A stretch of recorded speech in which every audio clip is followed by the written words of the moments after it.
Welcome to Latino Talk TV. I'm your host, Jose Luis Jimenez. Ben Mendez.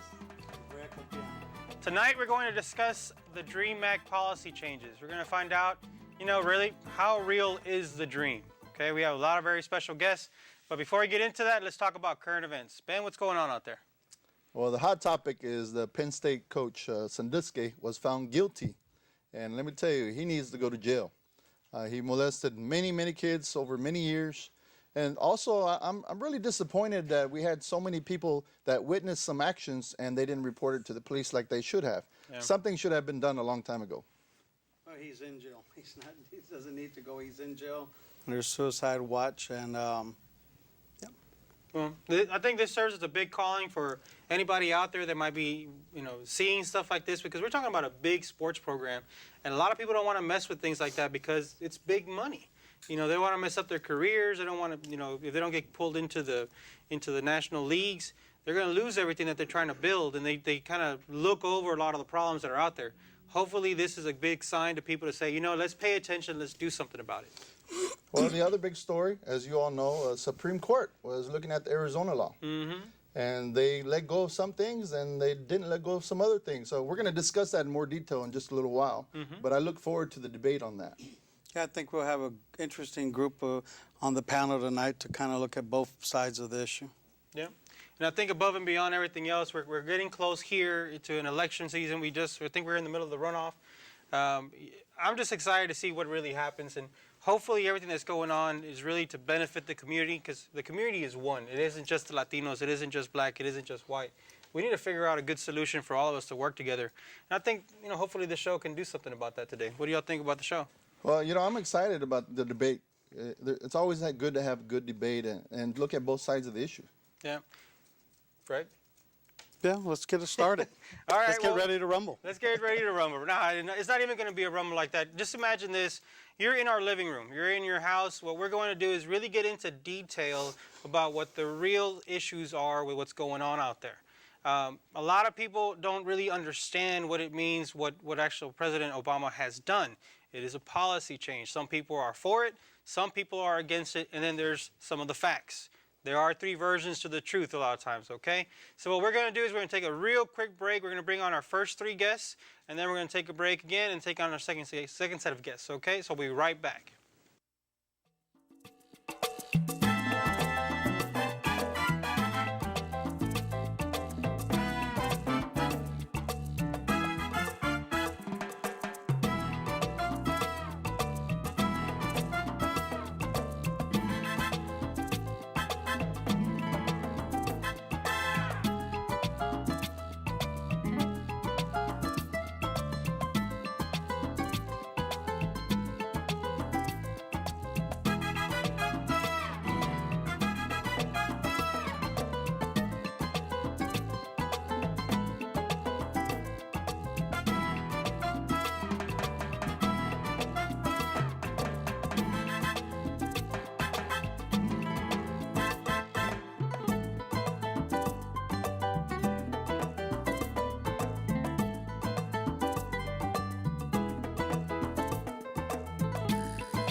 Are we back on the air?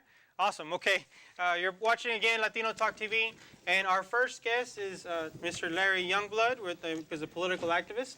Welcome, Larry. Thank you. Glad to be here. Thank you. And Larry and I have known each other now a couple of years. He was on the show before, and also you're against the Obama policy change? I'm against what he has done, yes. Great. Thank you.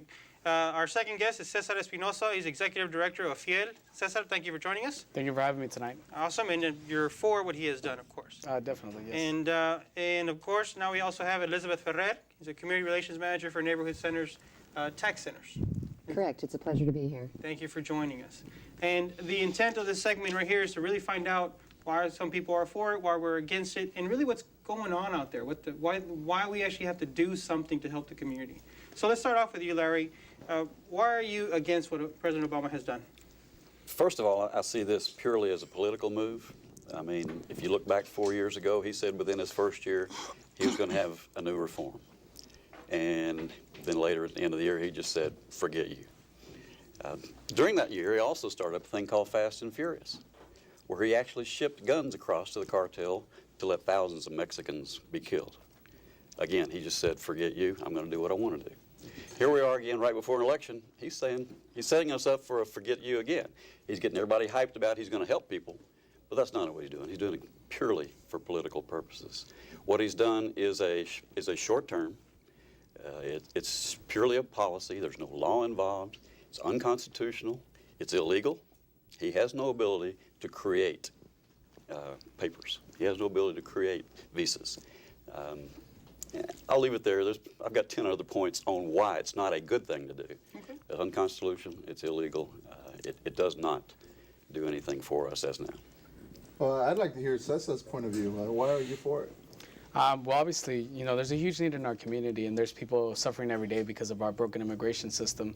If anything, 4 years ago, when we talk about 4 years ago, there was actually, if we look 4 years back until now, there's actually been an increase. It has been done, like when you talk about securing the border and having different things be implemented in place to stop migration. Actually, the Pew Hispanic Center came out with a very interesting study last year that migration is at a net zero because the economy is bad and things like that. So there has been a lot of things put into effect, a lot of things that have been done positively, and it's always interesting to see people always look at the negative things but don't really talk to the community. People don't really see the amount of deportations that are happening day to day. We're talking about over 400,000 deportations a year of people who are amongst us every day. We always say when we talk in front of people, we always challenge people to go one day without driving on the road, eating food, going to places that haven't been touched by the immigrant hand, hardworking people that are here among us every day, that are, doing the things that they want to do to make a better future for themselves and their families. Okay. So Go ahead. And out there, Elizabeth, what's going on in the neighborhood tax centers? Because you provide a lot of free services to the community, which also includes, for some, certain undocumented services also, right? That's true. When he talks about immigrants being contributing members to our society, we absolutely see that firsthand at neighborhood tax centers. We provide free tax preparation for hardworking families in Houston, and that does include immigrants. And the IRS has provided for a process for illegal immigrants to file taxes. And it's significant because they are wanting to be contributing members of our society. They are not here just to take advantage of our great democracy. They want to contribute and be part of our society. And part of that is contributing to our tax system, which, by the way, is also, their contributions are helping to sustain Social Security and Medicare. And these are things that they're not going to be able to collect on as long as they are not here legally. Were you going to say something there? Yeah, first of all, I would agree. The 400,000 per year is a good number. Also, as you recall from my first trip on here, I am a border volunteer. I do go to the border. I do help border agents keep people from coming across the border. Now, 7 years ago, on a given night, we would have 200, 300 coming across those particular ranches. It was what we would call an invasion. We are down dramatically to about 60 a week, which again is a pretty dramatic difference. So it's not to zero, and there may be more than 60 a week moving going back. So at this juncture, we've got the numbers down. We're heading in the right direction to get some things that some border activists will agree to. We're not quite there. I'd like to see Sanctuary City because I really want to go more after the illegal criminals rather than just those who are I'll say violent criminals, maybe I should say it that way. Being here illegal is still a criminal act. But we want to go after those who are more violent, shut it down. If we had no killings on the street, I don't think you'd have an issue. That's what we want to keep going after. Larry, would it be fair to say that you're a Minuteman? Because you go to the border and go and you're using numbers. I mean, that's the... But do you realize they represent people? Absolutely. So you're just throwing numbers out there without any regards that we're talking about people here. Well, I know we're talking about people because I've seen moms and dads drag their little 4-year-old and 6-year-old across the pasture. That's not what I want to see either. That's not the thing we want to see. We want a better system that allows an immigration that's more reasonable without putting themselves in life's harm's way. We've had 30 folks coming across the border this year die down there on those ranches. That's not a good thing. We need a better way. What Yeah. we're doing right now is not working. Right after the president made the announcement, you had a lot of people on the right, former Bush members of his cabinet and what have you, said that actually there was a good move for the country. What do you say about that? Well, again, the crossings are down. We have more border assets and personnel. We're moving in the right direction. We're still not focusing enough. Those 400,000 are all criminals, those that are violent criminals, doing drugs, doing child molesting, those kind of things. Then we need to keep going, those 400,000 going out of here. If there's a good mix, then we need to take a better look at it. At this juncture, we're going in the right direction. But the truth of the matter is that they're not criminals. We have a ton of cases, and the majority of the cases who are being deported are people who just got pulled over because of programs like Secure Already. Communities and 287G and things of that nature. We actually have a very strong case here in Houston of several young people who have been pulled over while driving, of course without a driver's license, because the state wanted an issue in the license, which is ridiculous, because don't we want to know who's here and have a way to legalize it so that they can get insurance and things like put that? something in place But- to give them some documentation that we know they're here. I don't know how we do that But until to we say start that- we start disciplining our heart and get something done. But to say that 400,000 of all 400,000 of them were criminals is an outright lie, because it's not like that. And I to say didn't say to it was a lie, criminalize I just said- a community who we live amongst every day. I mean, we live in one of the most diverse cities in the country, and to say that all of these people are criminals is basically saying you're calling children criminals, and in the terms of going back to the focus, which is the DREAM Act, you're calling these people criminals who they committed no crime, because it's when you're 3 or 4 years old, you can't tell your mom, hey mom, I'm not crossing with you because I don't want to become The a DREAM criminal Act later on. distinction obviously is a very clear distinction where they are not criminals. However, we do have to make some sort of agreement that they're not going to be able to allow to keep their parents here who brought them here illegally. So let's take a quick pause right there. Got too long. The phone number to call in, you can participate. The number is 281-846-5079. You can call in. Please participate if you have any questions for the panel that's here. But let's kind of expand to where we're going right now. We have to make the distinction between the border crossing, and we also have to make the distinction between what the DREAM Act actually is and what actually happened. Because we don't have a DREAM Act yet. No. Okay?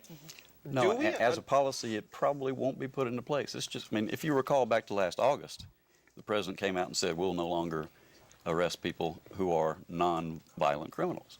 So this is nothing really new. It's just an election year. Okay, so there is no DREAM Act. Is that true?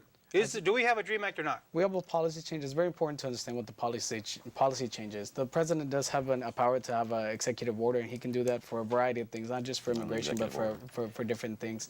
And basically, it's an executive order that says that people, young immigrants who are going to school, who have lived here for a certain amount of years, who are a certain age, will be able to apply to keep themselves from being deported. The majority of these kids, we go back to the same thing. Majority of these kids have no criminal record. They're people who are just here studying, who want to contribute more. When we're outsourcing so many jobs, so many high technical jobs, and we have a huge pool of people who are going into engineering and mathematics and things like that, it doesn't make any sense to keep outsourcing their jobs, but we can keep those dollars here in the United States. We can keep them and give them back to our communities. It's a good point, but the fact of the matter is it's an electioneer thing. He did this last August 19th. If you go look up, you'll see that he put out an order at that point in time that said we want to not deport people who are here who have no violent criminal But Larry, past. it seems like you're very well versed on politics, and you stated it twice already that this was a political move. When you put gas in your vehicle, that's politics. Everything's political. Well, I understand that. I find it kind of interesting. We have kids that have been here all their lives. They don't know any different than the United States. I know you talked about you're against the policy. Well, what is it that you think would be the right thing to do as far as policy? Give us a solution. We have a law from 1986. That was a law that Reagan a little bit foolishly passed. But okay, we get beyond that. The Supreme Court today, when you have people calling for, we need new comprehensive immigration, the Supreme Court today went back and referenced that law of 1986 14 times and said this is why we have that law. We have a law in the books that would do a good job. Not perfect, but it would do a good job. We don't need anything different. The only thing we probably need different is some sort of a DREAM Act of sorts that we can all come together on. Again, I started to say, if we get the numbers down, we got the Border Patrol up, we got their assets up, fewer people are coming across the border, whether we're Minutemen or whatever, we can agree that there are folks that we can do a good job with and for.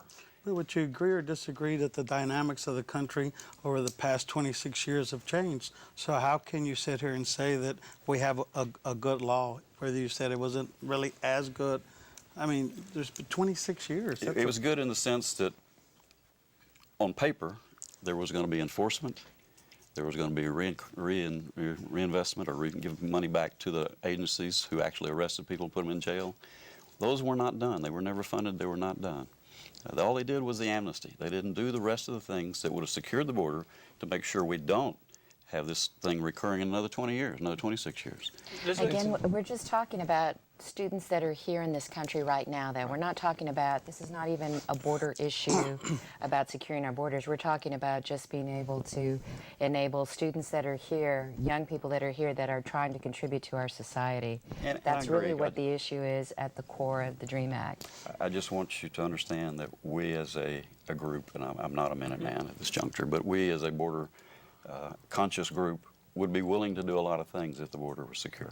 Okay. So let me come on. Let's use a different scenario. So it's kind of like putting an alarm in your house. Are we going to say I'm not going to put an alarm in my house until there's no more crime outside, or I'm not going to put an alarm in the house until there's a electric fence around my house? I mean, what are we discussing? Because what we're doing here is we have, there's all kinds. Because I am extremely pro removing any criminal off the streets, documented or not. I think we would all agree to that, right? None of us want to live in a neighborhood where it's run by crime and drug lords, regardless of what color they are, what kind of papers they have. Because no one stops and asks, hey, do you have your papers, when they're pointing a gun at you, right? I mean, you don't really know. So what we really got to discuss is we're targeting a very small group of what's happening out there. So we have young students that are graduating from high school, that are graduating from college, and they're not doing it on scholarships because the majority of them work through it because there aren't any Pell Grants for undocumented. There aren't. Are there? No, they're not.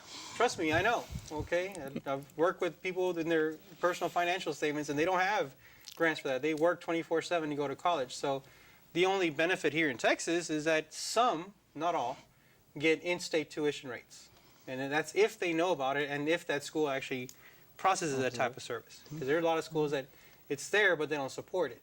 So what about those students that are actually going to college, finishing, and trying to do something?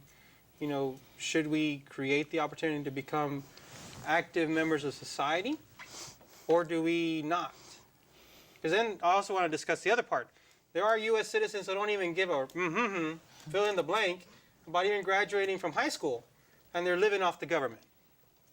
Okay, I'd rather focus my attention on that section of society that's lazy and doesn't want to do a darn thing and to get off their own, whatever. So what are we really talking about? Again, my uncomfort level with this is his refusing, in effect, to enforce the law. I don't want to see ever a situation where any president says, I'm just not going to enforce that law. Which Because law? what if the law that says if you're caught here, you are deported, if you're illegal and you don't have the correct papers? Okay, Now- that's a civil offense, though. It's like not filing your tax returns. But you still get deported. Right.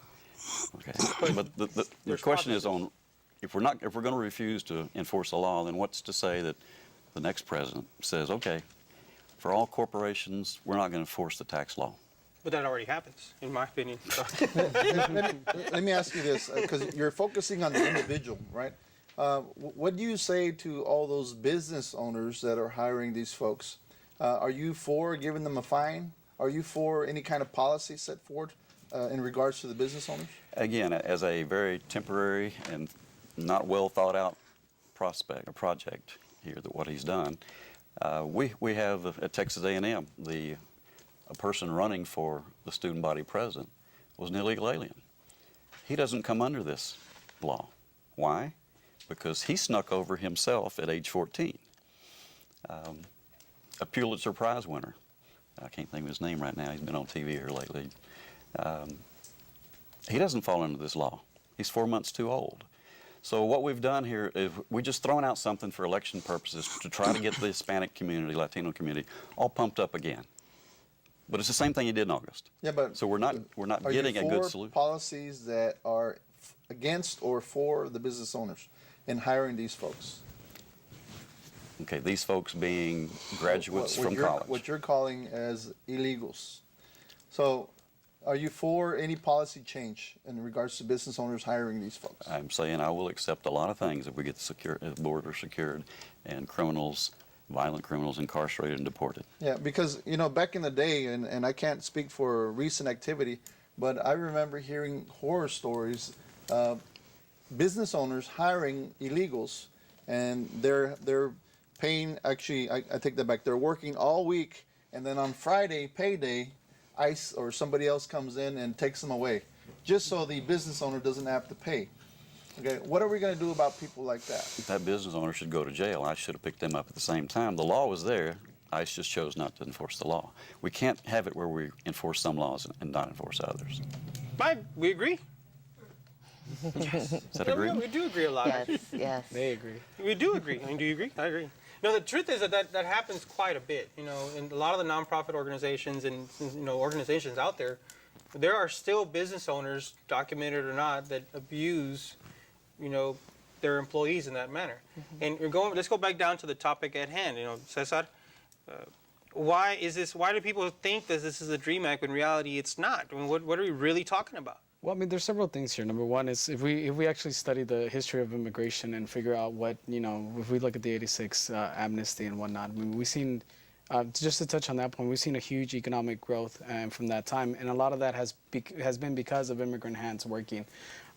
In the terms of now, like when you have a young population of young dynamic kids who are going to school, who are staying out of trouble, who are doing everything that, I mean, a lot of these kids don't even know they were undocumented. The gentleman that you talked about, being the one who wrote for the New York Times, he didn't know he was undocumented until later on in life. And it's interesting to see how these kids, they, even though it's very difficult for them to go to college, they still make ends meet and they still basically want to succeed in life. And so this is not a DREAM Act by any means. It's not going to even, there's been numbers thrown out, it's going to benefit how many millions of people. We're not expecting for it to be over 1 million people that are going to get benefited by this new policy change, because there's a lot of things in there that are going to prevent people from applying for these kinds of things. So it's important to see the facts, to see who actually is going to do, and to see who these people really are. I mean, these are our friends. These are people that their parents work in our restaurants, in our, we eat their food,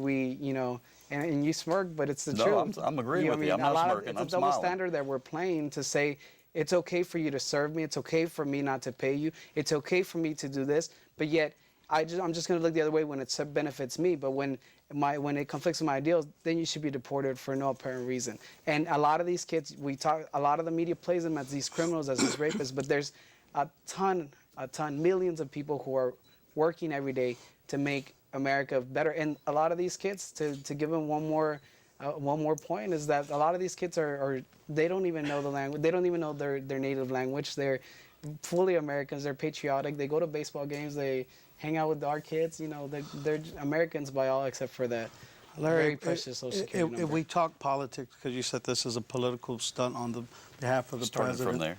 from there. But let's talk politics then. Bob Schaefer, a pundit, asked Mitt Romney 4 or 5 times a direct question.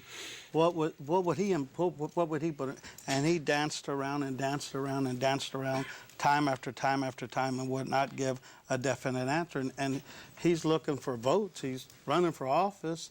And I think that, so what would you say about that? Mitt Romney was about my 8th choice. But he's your guy there. At this juncture, we're going to have to live with him. Hopefully, I can train So him a then little we can better. count on you to support the president? No. Oh, okay. You Well, maybe I was count on kinda- me to change Romney's mind.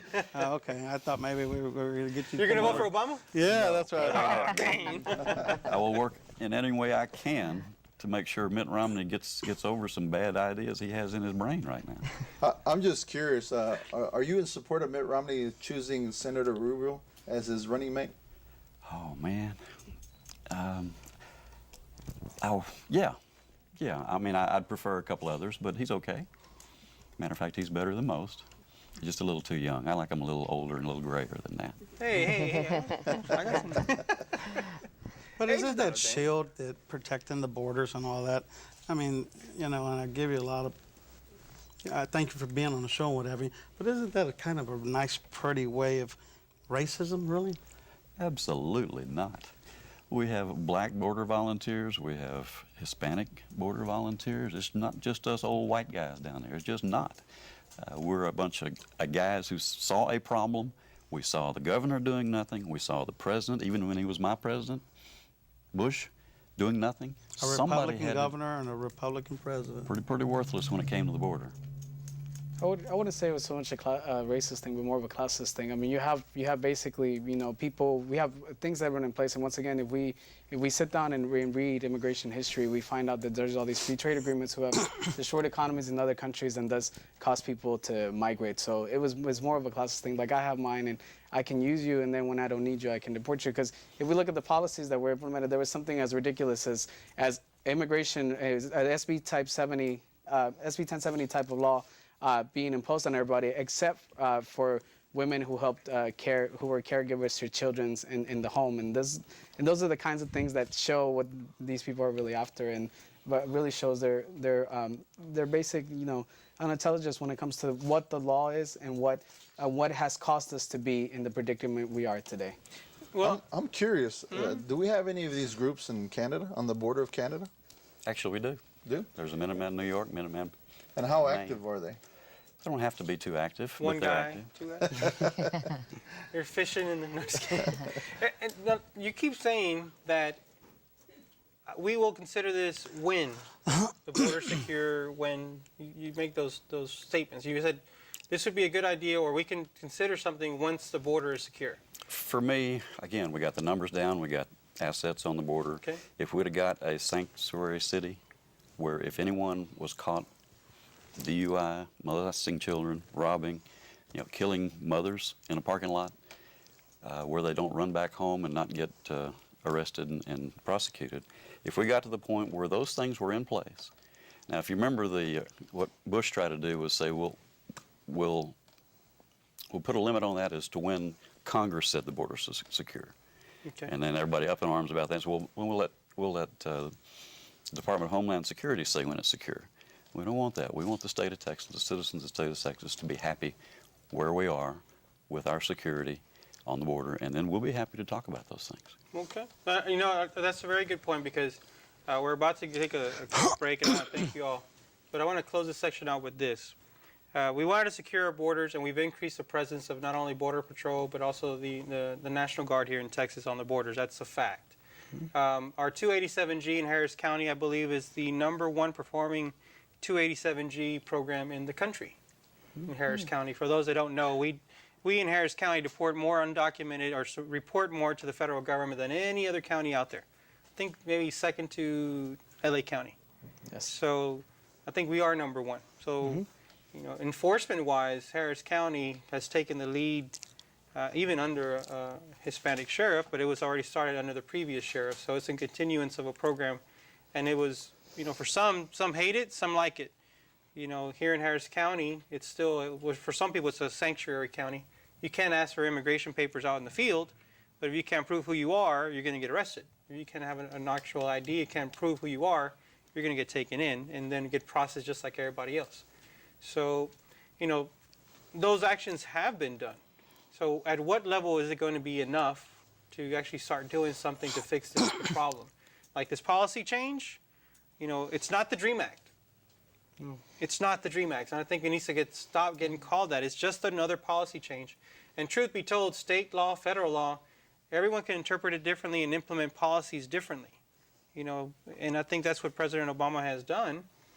And I don't think anybody's ever going to be happy, period. So at what point are you going to be happy and say, okay, let's focus on fixing this problem. Let's focus on the DREAM Act. What do you have to see so we can actually do, and what is the solution? Because you asked for the solution, and we didn't get one. So what is the solution? Oh, is that rhetorical? I thought you were winding up with a rhetorical No, I'm question. asking you a question. What's the solution? What is the solution for all these young children that were brought here not from their own, choice? They went to college. They've done something. They're not getting arrested for criminal acts. And again, from last August 19th pronouncement by Mr. Obama, they're not going to be arrested and deported anymore. President Obama. So President what's the Obama. solution? The solution is we need to fight through this a little bit before we can get some agreement on what to do with these folks that we have no problem with them being here. Okay. So what's the perfect solution The perfect solution? in your eyes? You got a couple of days. Well, again, I gave you two examples of two people who should be covered under something like this, and they weren't. Okay. I'm sorry, I'm an Aggie, and so I'm familiar with those. The A&M guy running for student body president. He has all the rights in the world. He did it right, except he came across illegally. Yeah. Now he's been here 15 years, Yeah. 16, no, 14 years. So Something we can do. We need to do something to allow those folks to make headway. Elizabeth, what is out there for those that are undocumented that are actually trying to do things right and I know that they're able to get tax ID numbers and everything else out there. What's out there? Yeah, well, for students that want to study, and we're not just talking about young people who have graduated from college, we're talking about even younger students who are trying to go to college or trying to continue their education.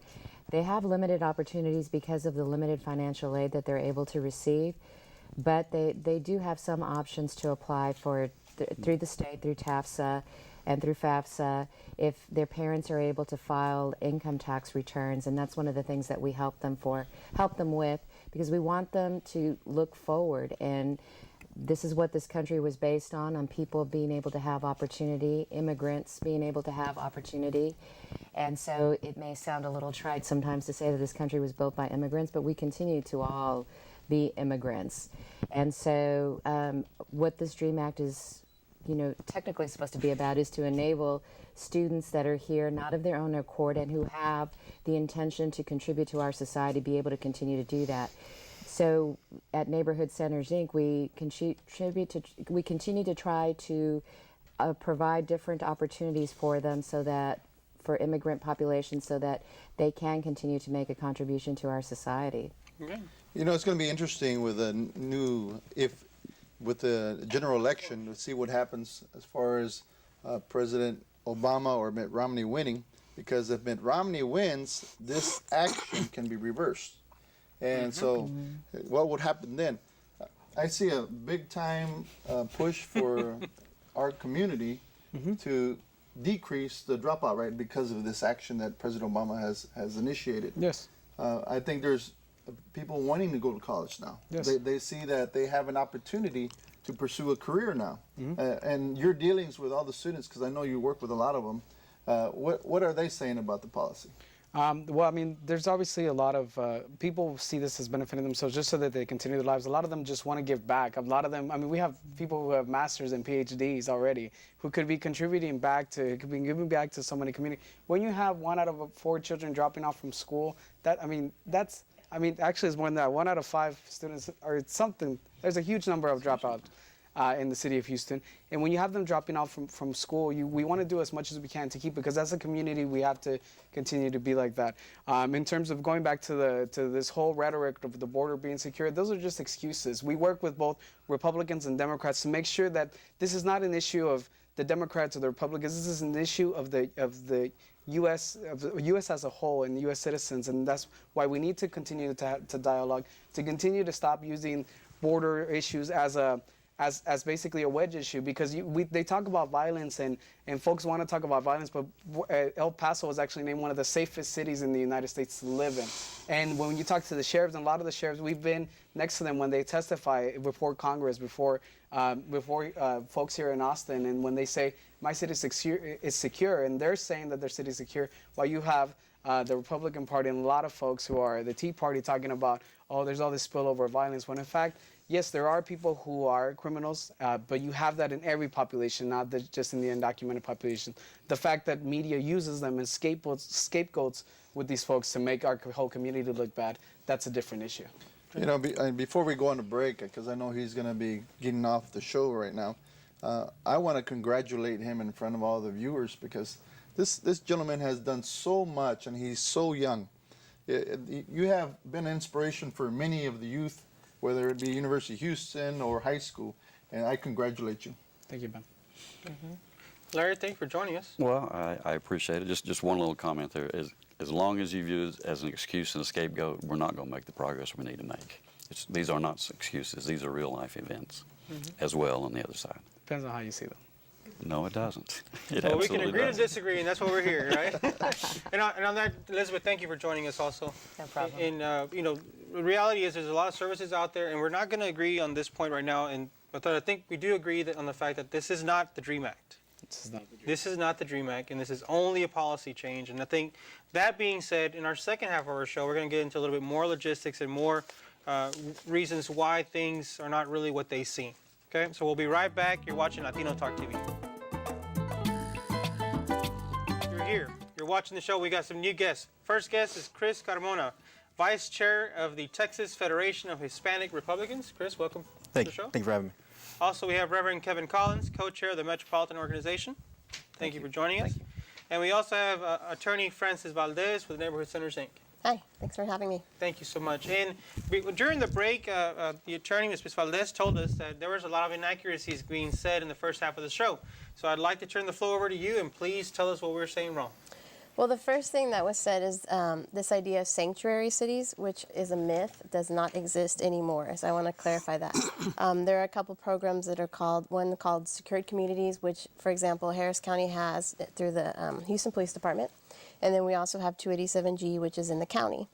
287G and Secured Communities, basically, the president has told cities as liberal as, for example, San Francisco, places in Massachusetts, that do not want these policies. He has said, you will have to have this. And he said that and most counties do have it now, and all counties in Texas have it. So there's no sanctuary city in Texas. There are a few holdouts, but very few, and the president has clearly said that by 2013, everyone has to have it. And so that means that anyone that has a criminal issue has to be sent to immigration, as well as sometimes people with no criminal issue as well get picked up.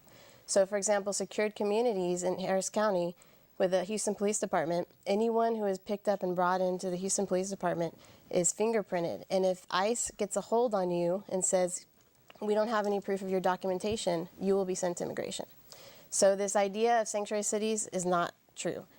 The second thing is that, once again, a lot of liberals are very upset with Obama, and they don't like him for other reasons. They don't like Obama because he's deported more people than Bush. He's deported more people than anybody in our history. We have more people, like he likes to say, boots on the border than any time in our history. There are things happening, for example, in Arizona, where the government has specifically and strategically made it to where people go through the desert and literally are dying, and it make it more difficult for people to cross the border. So the government has in place a lot of money and power into stopping this border. So so you can't say that Obama is not trying to enforce the law, because he actually has done more than anyone else. Okay. I'm just curious, what are the thoughts of the Republican Party on this issue? Which issue? I mean, we have 2-point fold here, but when it comes to what she's saying, she's actually 100% correct. You know, Obama in 3 years deported 1.2 million undocumented immigrants. That's more than Bush did in 8 years in office. You know, I think we surprised a lot of people a couple weeks back at the Texas State Convention when we passed through the Texas Solution.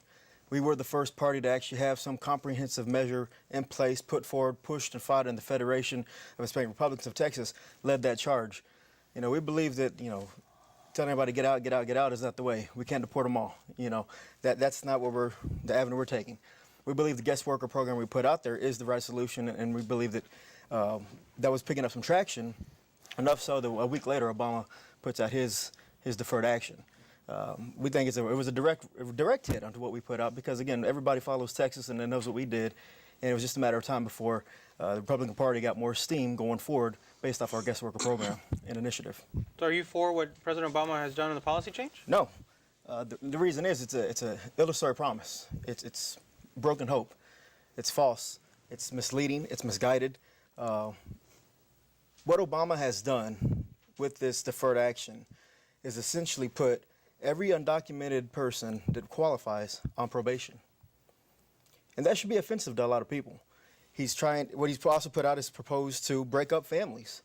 What we passed at the Republican Party of Texas is the guest worker program that will save families, keep families together as long as they're working, being productive to society, contributing members.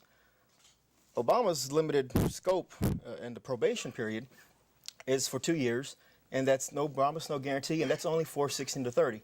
If you're over 30, the parents of some of these people can be deported.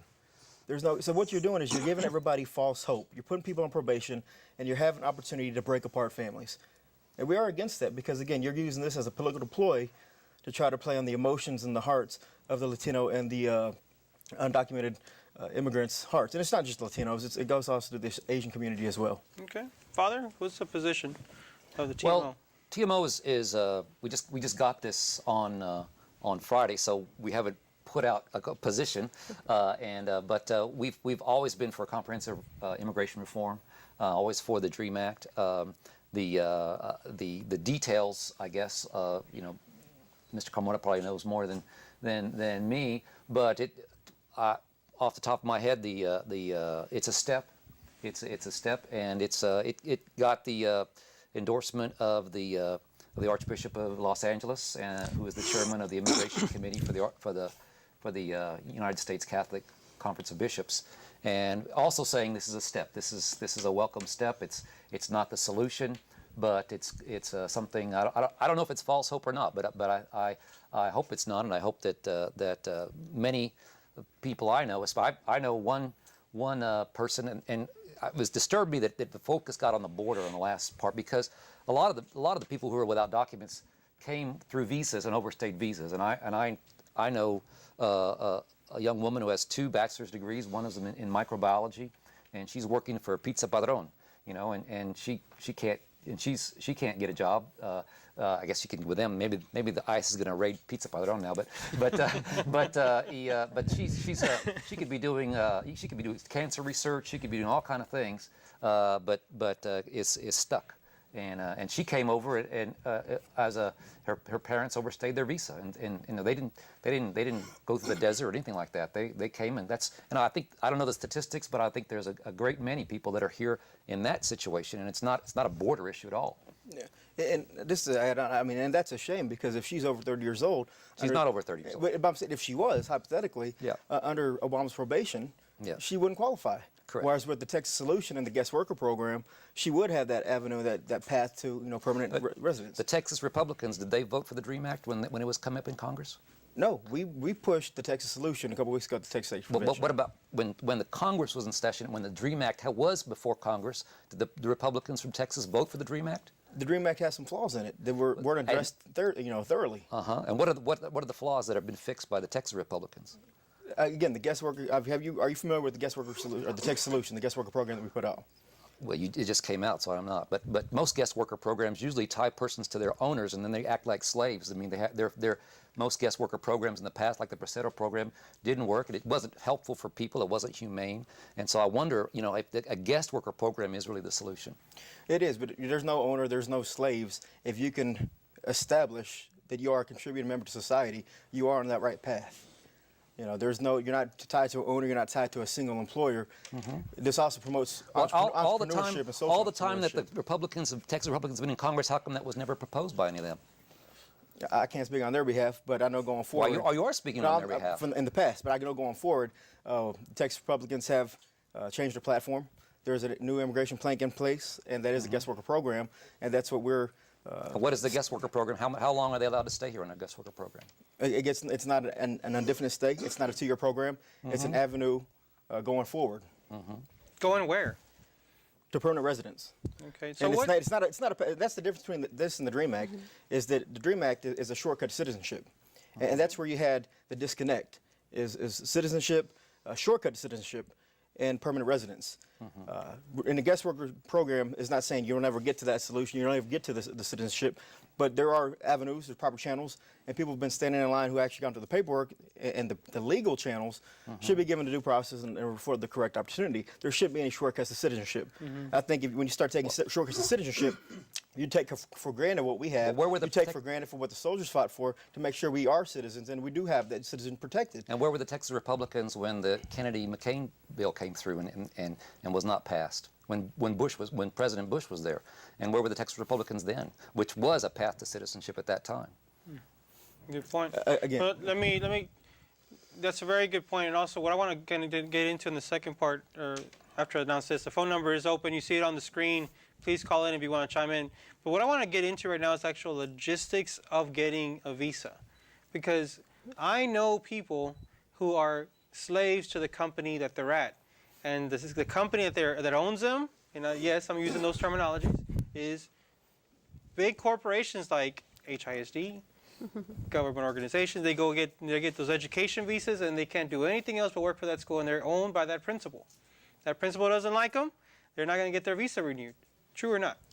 Yeah, I think you make an interesting point that when you think about immigration reform, there are ideas that you can, things that you can change that wouldn't even have to do with people that aren't waiting in line. So what do people say that we're waiting in line? So you have something called a visa bulletin. There's certain individuals that even if they have a petition filed by an employer or a family member, for example, say you have a U.S. citizen sister and you're from Mexico.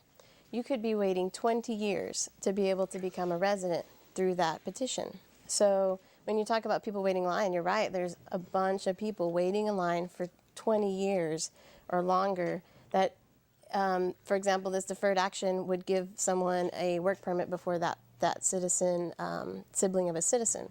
So that could be a type of reform. There's a lot of options where you could say, let's just let everyone that's been waiting for 20 years actually become residents sometime soon. So that is a problem. There's the backlog, but then there's also, when you talk about pathway to citizenship, when people say get in line, Cesar said something earlier about classism. Immigration is very classist because the people that can tend to get visas, for example, if you're Mexican and you want to come, you want to work and you just want to come, or say you even just want to come visit, you want to come visit a family member. If you're poor, you're not going to get a visa. And so there's also not a line for certain people. That's why you see a lot of wealthy Mexicans, for example, in the Galleria, because they can come as much as they want because they're wealthy. And so there is this class issue. So that's a problem as well. When it comes to student visas, if you want to come as a student, you have to be able to show that you can pay for all of your tuition out of country, which is a lot of money, even for state schools. So who comes? The wealthy. So what we've really done in our immigration system is preferred the rich, all across the board when it comes to family petitions and employment visas. And so what you're seeing is all of us failing the poor is really the problem, and the poor in a lot of countries, this country included. And what I would invite everyone to think of when we think of immigration, because it is it's an international issue, is that this issue will not be solved on the border. It will not be solved in the United States. It has to be solved globally, because you can't put up, and we were talking about border enforcement, there's no wall, no gun, no anything that will stop a mother from feeding their child. Eric, And we've seen that. Eric, you are an attorney by trade? Is that correct? Francis. No, the young man. Mr. Carmona. Chris. No, Chris. Chris. What is your, how do you earn your living? I'm an attorney. You're an attorney. And somewhere with a last name like Carmona, I would venture to say that one of your ancestors somewhere down the line, whether it be your grandfather, great-grandfather, migrated from Mexico into this country to be able to, and look, it worked. You've been educated, you're an attorney, and shame on you for taking this stance, man. I'm telling you, I mean, to want to quit and not give people an opportunity, I mean, it works. Look at your success. Shame on you. When you say not give it an opportunity, what do you? How's the guest worker program? For an education, how's the guest worker program not for a creating an better opportunity? way of life. I mean, come on. And then what is Romney's plan? And you keep saying Obama. Everyone forgets he's the president. He is, whether you voted for him or didn't vote, he is the president of the United States of America. President Obama. Bob Schaefer on the Sun, the very, very well-respected pundit, quizzed your guy over and over and over, and he didn't have a plan. He actually did have a plan. He didn't say it. He may have not said it on Bob Schaefer's interview, but he did actually make a speech about what the immigration, his plan for immigration reform, and it was come up similar to what the avenues of what we've put out with the Texas Solution.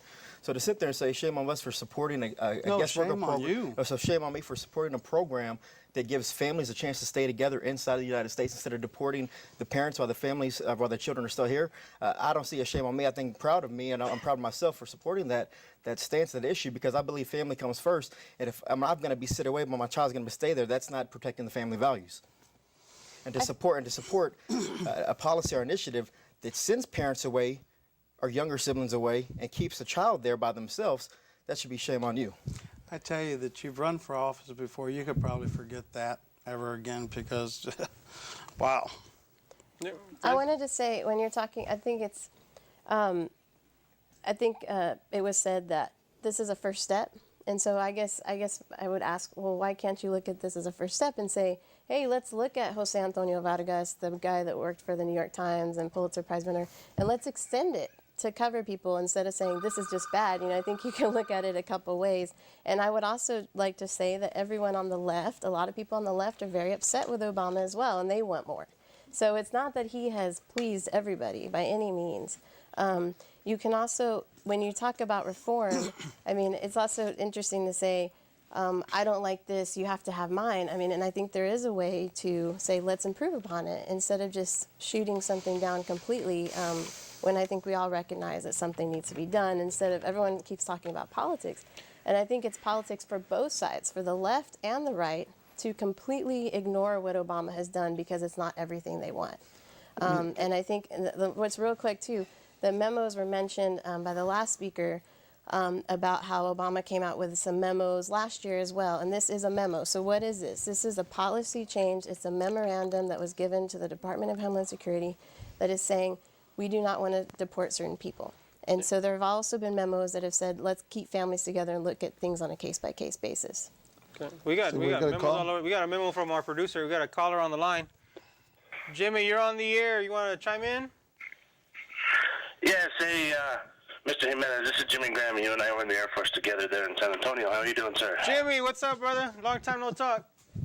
He's actually here in the Air Force together. He's saying the truth. What's up, Jimmy? Thanks for watching, man. Yeah, I'm calling from Gallatin, New Mexico. I saw your thing on Facebook. Figured I'd watch. When it comes to immigration, I'm kind of on two sides of the story. Mm-hmm. My great-grandparents came from Yugoslavia, came to Ellis Island, and had to go through the immigration process. Mm-hmm. One of the requirements is, you know, you have to learn English, you have to be fluent, you have to go there. I don't have any problem. And then again, my father was born in Mexico, come over. He went through the immigration process. My stepdad is a Hispanic. All my brothers are married to Hispanics. I've got a Hispanic girlfriend. I don't have anything against anybody, but if you want to come and follow the law, the United States should make it a lot easier for those that want to work and keep them here, keep them here. But those that commit crimes and are constantly committing crimes, those are the ones that need to be deported. Yep. We need to help those that want to stay. Absolutely. And actually, I want to add something to you. There's one part I don't agree on. Actually, I don't agree in deporting the criminals because all you do is deport them and they come right back and they're free again. Actually, I think those are the ones that need to stay in jail, in our maximum security jails. That's my position. Haven't seen it from the inside. And I just want to. Yeah, but I mean, how much money does that cost us? Yeah, good every point. year to have someone in prison? But then again, how much does it cost us to transport them and then hunt them down every time they come back in? Yep, good point. I just want to point out as well, people keep talking about criminals. As an immigration lawyer, I can tell you, it's the truth. With certain crimes, the ones that we all hate, rape, murder, even things that you wouldn't even think would be a big deal, some thefts, I can't do anything for that person. I can't keep them here. They will be deported. Mm-hmm. And this, in 1996, Clinton actually was the one that sealed the nail in the coffin on that one and made the laws very difficult. So criminals are deported. And like I said, there's no sanctuary city. So I really think that we have to acknowledge that we are going after these people under the new rule that criminals will not be eligible. Yeah.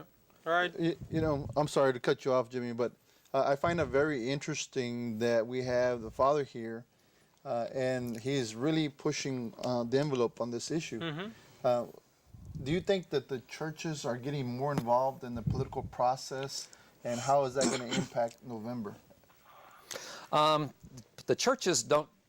When you say the political process, the churches right now have taken stance to just say, thanks, Jimmy. You know what they stand for, and when you and churches don't endorse anybody. But right now, through the Metropolitan Organization, we have a regular meeting of the cardinal, the Episcopalian bishop, the Lutheran bishop, the Methodist bishop, the head presbyter of the Presbyterian Church, some rabbis, an imam, and all of them have come up with a joint statement saying that there needs to be comprehensive immigration reform, a path to citizenship, uniting families, treating people as with human dignity, and that's a joint statement that they've all come up and made, and we continue to have regular meetings on putting out policy stances, but never saying we're going to endorse one particular party or the Well, I'm not saying endorsing. I'm just Yeah. saying getting involved in the political process. For the longest time, the Latino community has had a hard time getting the churches involved in the political process. And I think this is a perfect lightning rod, if you will, Yeah. to bring voters out and have the churches be involved in that process. Well, the Catholic, I can't speak with other churches. The Catholic Church has a faithful citizenship campaign, which is urging people to vote. And I walked the blocks for the last election in my precinct, trying to get people registered to vote and out to vote. And the unfortunate part, I don't know if it's the church's fault or whatever it's fault, but Hispanics have a very poor record of voting. And so in my precinct, which is an Hispanic precinct, we raised the percentage of people who voted, the eligible voters who voted, from like 16% to 19%. Where do you live, or where did you block walk to get voters? Block walk in Magnolia Park. That's where church is, Magnolia Park. So we're actually 1 minute away from getting off the air, but wrap it up real quick. Any closing comments? I want to say something that speak to Jimmy, because he talked about how all of his ancestors came through the process. The process that his ancestors came through is nowhere near like the process now. Our agricultural industry has a demand for 300,000 workers a year, and there are correct me if I'm wrong, but there are 5,000 visas available per year to get people those jobs. Okay, so that part of it certainly needs to be fixed. It does not match. There's no line. 20 years, this person's in line. 20 years? That's a line? Okay, so who's going to stand in line for 20 years? So that's the other thing. There is no line that people say people need to get into. Well, thank you, Father. We're actually running out of time, and thank you so much for being on the show today. Thank you. And just know out there that there is no DREAM Act yet. There's no policy changes yet. There's no notary who's going to tell you what to do yet. Don't take any action until the truth really comes out. If you don't know where to go to your churches, go to neighborhood centers, and get the facts, okay? Don't go to your notaries and start paying people money for when you don't know what's going on. Go to neighborhood centers. Neighborhood Centers Inc. and Fiel are having a forum this Wednesday at Ripley House, so please come 6 to 8 p.m. Okay, neighborhood centers, another organization. So thank you for watching tonight. I hope you learned something. Have a good night.